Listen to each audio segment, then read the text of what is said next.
And we are back. This is Doc DOC Williams with SweatRx, and we are with who today? This is Nick Sorrel with Brute Strength. I'm the head of gymnastics with Brute Strength. Thank you so much for coming on the show, Nick. Now, No problem, man. Happy to be here, and I'm excited about the event. excellent. So, real quick, before we talk about what you're going to be doing at the Strong Pro Summit, could you tell us a little bit about your background? Yeah, so my background is I did gymnastics whenever I was younger until I was in about a junior in high school, and then I got injured. And then I kept coaching it throughout college. So that was my involvement in the world of artistic gymnastics, or like the regular Olympic style gymnastics. And my other background is then I went on to do medical school and residency. I'm an ear, nose, and throat doctor is my day job. So whenever I was in residency, a friend of mine who used to do gymnastics with me kept telling me I needed to try CrossFit. So I did. I went and I tried it, and then obviously with all the gymnastics in it, I naturally just kind of fell in love with it. I thought it was awesome, and I have a passion for coaching, and so immediately started coaching at the local boxes where I was at. I got really competitive with with CrossFit, and I made it to regionals in 2012 just by sheer luck of the fact that there was a lot of gymnastics there, and because I was too bullheaded to quit on the workouts, and then so I got Mike Cazayoux and Matt Bruce to program for me for a little while. They met me at a little retreat. This was back when, and I moved back to Louisiana and met them, and at a little retreat, they saw me and some people, and some friends that I knew kept coming up and asking me for gymnastics advice, and they saw me coaching it, and then one thing led to another. They said, "Hey, we need a gymnastics guy," and because God loves me, and as fortune would have it, I ended up in this really cool situation with some really great people, able to do some really cool things in the world of fitness with gymnastics. Excellent, excellent. Wow, that's quite a story. Now, let me ask you something. How do you separate the time? You have your own practice, or do you work in a clinic right now and then coach at night? Yeah, I own a CrossFit gym that I'm the head coach for, and I have a 7-month-old baby, and I have a full day job as a surgeon, and I have a group practice, but I work 5 days a week. I have one day that I only schedule surgery, so no office time, but it's a full-time job. And then I have the brute strength stuff. So fortunately, with my gym that I own and programming for that, it's all on online, the programming, and then we just do periodic coaches meetings to train them, and then I have coaches who coach the classes. So I'd love to coach the classes, I just don't have the time. And then with the brute strength stuff, the really cool part about it is, because we're online, it's a remote coaching. And so I can squeeze it in during the day. I have everything on my computer, and, I can do programming. People message us on Facebook all the time and send me messages about analyzing video. And I'll tell you about that. The best, I think it's really an honor for me that I get to do this, because every person that I've gotten the opportunity to analyze, whether it be a really high level athlete or a very beginner athlete, makes me a better coach, because this is the whole fitness gymnastics thing. There's no real precedent. It's a very fertile ground for innovation.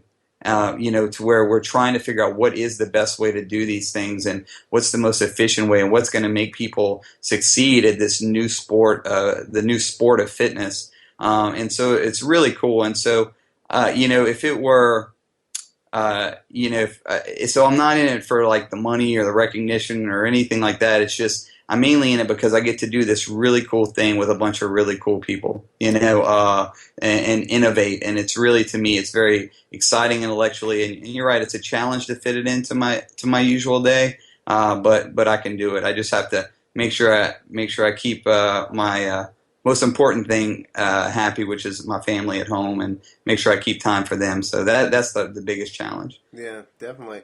I can only imagine. I can't say, yeah, I know what you're saying. No. But that's Uh, amazing. Now, Nick, could you mention you were talking about that progression because this is unprecedented. It's so new. Could you talk about some of the challenges that you had to address programming gymnastics for CrossFit athletes and how you've progressed in the last year or so?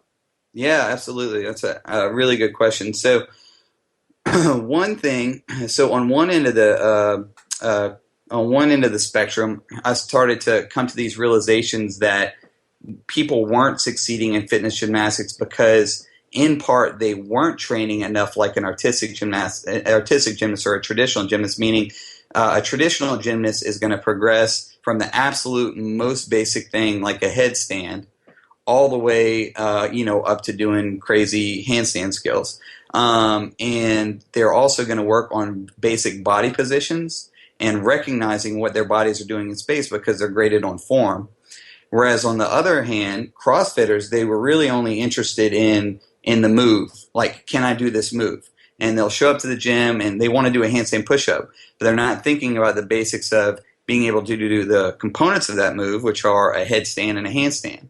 In artistic gymnastics, that's first. You learn the body positions and the awareness of what your body's doing in space, and you develop these core skills to move up to that. But in the world of CrossFit and competitive fitness, there is this, and this isn't an indictment of CrossFit because I don't think they encourage that. It's just kind of the culture, and then the one of the cool things about it is just everybody's in there and they want to do it, and I want to do it. My friend's doing, and for Brute Strength, we took a step back and we said, you know what? One thing is we need to model how young artistic gymnasts train, and then we are by teaching our athletes these most basic of basic skills and making them competent. And the analogy I always use is rather than teach them to build a birdhouse, I want to teach them to be a carpenter. Then they can build whatever they want.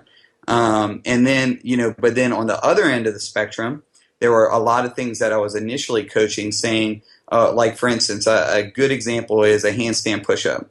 I would always tell people, Mike would send me video, hey, this guy's doing handstand push-ups. What's he doing wrong? I'd be like, oh, he's arching. That's a problem because in gymnastics and a handstand, you want to be hollow.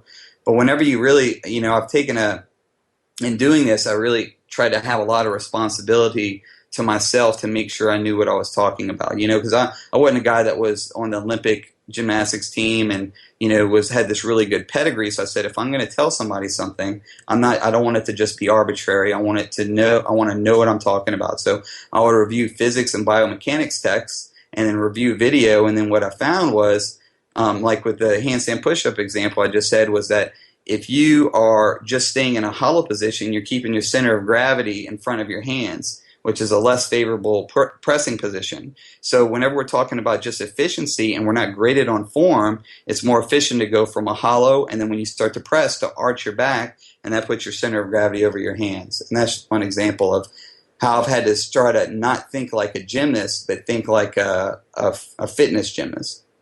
Excellent. That's and just as you're breaking that down, I think a lot of people miss those beginning steps before they're being able to mimic those exercises or those positions. So you're giving almost a basis of what they need to do before they even try to do some of the high level things. Is that correct? Yeah, exactly. So I want my athletes before, if I'm going to teach them a handstand push-up, there's all these intricacies of how we do it for a seemingly simple move of going from a hollow in a headstand to an arch in the handstand and pressing such that you're pushing through your back and not just your shoulders. But all those things are facilitated by knowing the basic body positions, and then we break it down to static position awareness. So there's a certain number of positions that your body can be in. And then after that, after you can recognize that, then it's a matter of dynamic positioning, which means going between those positions efficiently. Excellent. Excellent. Now, all of these things that you're talking about right now, how do you break it down for small bite-sized pieces for the athlete to consume? Oh yeah. So we have a level system that we use in our in Brute, and so whenever I was first designing it, again, I had to say, all right, I'm not teaching artistic gymnast. I'm not, teaching somebody to do these crazy things you see on the Olympics. I'm teaching people that have broader fitness goals. So how do we put it in a program? And so I made a mission statement that said my program had to be personalized, um, uh, linear, incorporable, and I'm forgetting one of them. But anyway, but the whole idea being that we have to, logical, that's the other one. But it has to be something that progresses from the easiest to the hardest. It has to be something that you can do on your own speed, not to say we're going to have this cycle, and then throughout this cycle that takes 1 month, everybody can do a muscle up. That's BS, because not everybody can get to a muscle up in 1 month, and then it has to be incorporable, meaning I can't put 2 hours of gymnastics a day. So with our level system, what we do is we have, currently we have 20 levels. 10 of them are our basic levels. And then each level has 3 workouts and 2 supplements. And they each take around 15 minutes, 10 to 15 minutes. And then what the athletes do is we have a certain suggested schedule, but they can put them into their program. It doesn't take a lot of time. And they can work it in on their schedule. And if somebody needs to be on level 1 for 6 weeks, they can be on level 1 for 6 weeks. If somebody can do it in 3 weeks, that's great. And so that's how we're able to fit it in there. It was, and I think we're getting much, much better results with that than just kind of the, I guess, a traditional CrossFit or traditional thing that people do with this fitness programming, where you just throw a bunch of stuff and everybody gets the same thing. Everybody do a bunch of handstands. Everybody do a bunch of this. We have it organized and to where people can progress linearly at their own pace. Excellent. Now, speaking of this progression, I know this wasn't planned, but I am very, very interested in what you think, based on all these progressions you were just talking about. Now, you also have a program for athletes training for regionals in the game, correct? Yes. So as you're looking at what just was announced for regionals, and with the strict muscle-ups, strict handstand push-ups, how has your foundation program and the progression helped your athletes as they prepare for regionals? Oh yeah, that's a great. So I think it has really prepared our athletes that have been with us for a while. I think they're much more prepared for this sort of thing, because that's the idea. Everybody spends all their time for, they talk about the unknowable and the known and preparing for the unknown, and if you've got a guy, again, who's just learned how to build a birdhouse. So you got a guy who just says, okay, they always program swinging muscle ups or kipping muscle ups, so that's what I'm going to practice. And they're really good at those, but they don't have the basic foundations. Then you throw something new and unexpected, and they're going to struggle. And honestly, our athletes, I've been getting some videos and I've been watching them, but they've been doing phenomenal ever since this announcement. Really, I haven't. It's not like everybody's freaking out and lots of moans and groans and, oh Lord, what's going to happen? Of course, certain athletes of ours are going to do better than others just because of their body type. But I think as a whole, we're more prepared to handle these things that come in that are gymnastic skills that aren't commonly tested, just by virtue of the fact that we do more. We do more waxing on and waxing off, right? Yeah. And then as far as my programming right now, what we do is whenever we gear up to like the games and regionals, we will have people do some of the foundations just because it's good exercise. But at that time, we've already laid the foundation. If we're trying to build people's foundations right now when they're going to regionals, we started too late. So right now my programming, whenever I program, is really focused on what's the most high yield that you can be doing right now, which is mainly volume, volume, and then practicing some of these skills that we know are going to be tested, and then some skills that we aren't sure to be tested. For instance, with the regional, I had strict muscle ups and strict handstand push-ups programmed, for the last several weeks before you even had these announcements. Excellent. Now, Nick, dropping a lot of knowledge on these people right now, and myself, my goodness. As you get ready for the Strong Pro Summit, what will you be using, or what kind of subjects will you be touching upon for your presentation? Yeah, that all that stuff that I was talking about before about the building foundation, everything like that. We've got a rationale that we use to do that. It's because it's kind of one thing to say, "Oh yeah, I want to build somebody's foundation," but then it's what we use is not just a random assortment of basic exercises, then go to a random assortment of slightly less basic exercises, etc. We actually have it broken down to a system of what is in each level. We basically treat the body like a machine. That needs fuel, it needs gears, and it needs a motor. And what I go over in my presentation is how we organize that, and then that way, whether you're with brute strength or not, you can use that to try to help design your own program or kind of think about and organize in your head what you need to be working. And then beyond that, of course, we do the fun stuff too. I'll go into a little bit about some of the things I've discovered about the physics of doing muscle ups and swinging on the bar and things like that. But to me, the most important thing are the foundations. But then, like I said, we also we will do some fun stuff about how to actually make some of your skills better. Excellent. Nick, we appreciate the time. Before you go, where can the good people find you at? Let's see. My Instagram handle is I'm not great at social media, but I do a lot of stuff on Instagram. So it's Nick Sorrel, just like my name, NickSorrel.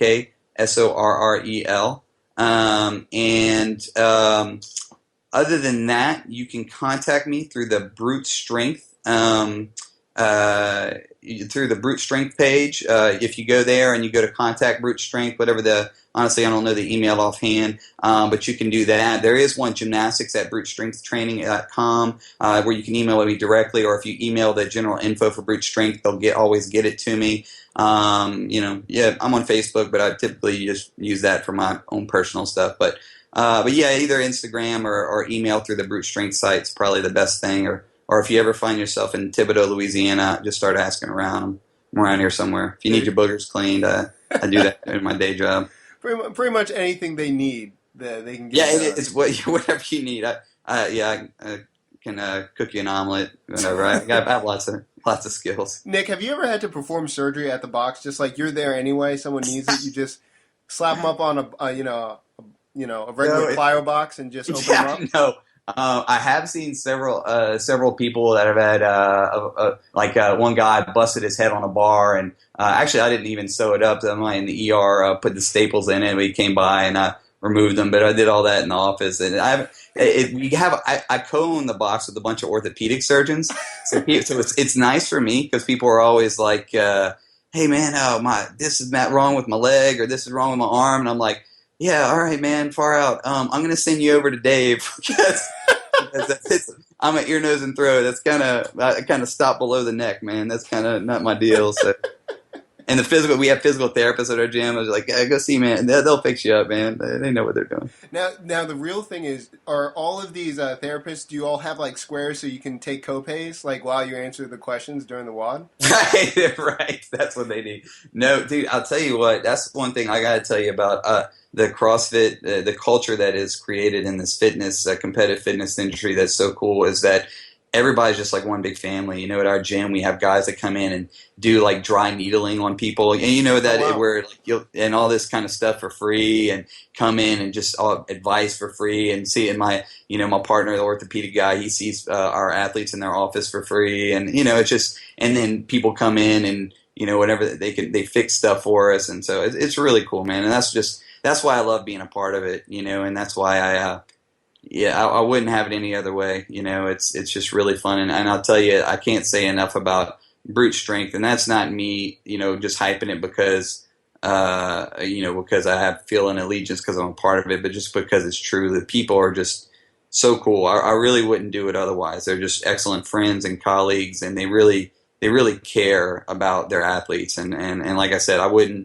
I got too much other stuff to do in my life if I wouldn't really believe in it. So, but I really do. And so, being able to come up and share this with, at the summit, and it's just, to me, just so fun. So we really appreciate being able to do that. Nick, thank you so much. It's a pleasure of talking with you, and we cannot wait until we see you June 3rd through the 5th at the the Strong Pro Summit in Toronto. So thanks again, and we'll see you soon. You got it, man. See you there.